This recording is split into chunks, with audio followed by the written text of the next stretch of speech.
Bill White's Midday Rant is a short, sharp take on what's happening and how it relates to you. Agree or disagree? Listen to middayrant.com today. Yesterday, 21 people, including 19 children at the Robb Elementary School in Uvalde, Texas, were murdered by 18-year-old Salvador Ramos. Ramos, who was shot and killed by a U.S. Border Patrol agent, was a resident of Uvalde, and he was also a local student at Uvalde High School. Additionally, 10 other people were injured, including Ramos's own grandmother, who he had shot at their home before he set off to launch his attack at 11:30 a.m. local time. After arriving at the school, Ramos apparently crashed his vehicle into a ditch, but he was able to get into the school despite trading shots with a police officer who he wounded. As is always the case after a shooting, leftists sprang into action demanding more gun control, in other words, more laws. But Ramos had legally purchased a semi-automatic rifle he used to commit murder from a local gun store on May 16th, which incidentally was his 18th birthday.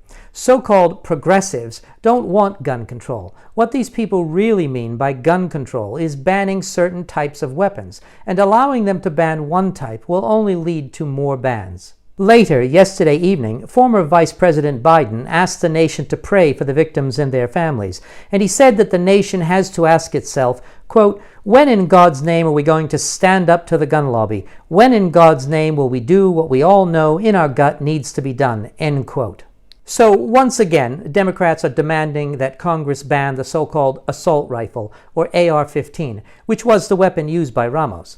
The reason that the NRA, the National Rifle Association, or gun lobby, works against efforts to ban any weapon, apart from the obvious Second Amendment constitutional right, is that banning weapons will simply not prevent these attacks. It's a fact that Ramos or anyone else could have used another type of weapon or method to achieve the same result had an AR-15 not been available. And I am certain that a 17-shot Glock 19 and a knapsack full of magazines would have worked just as effectively. And depending on which AR-15 you buy, they're about the same price as a Glock, so banning AR-15s is not the answer. But school security is. I am calling on school administrators to do what we all know in our gut needs to be done.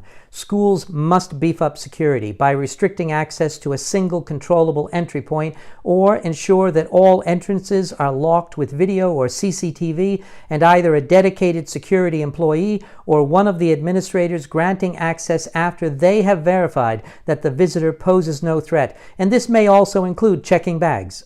Everyone at Robb Elementary School in Uvalde would be alive today if the administrators of that school had simply provided adequate security to protect students and teachers.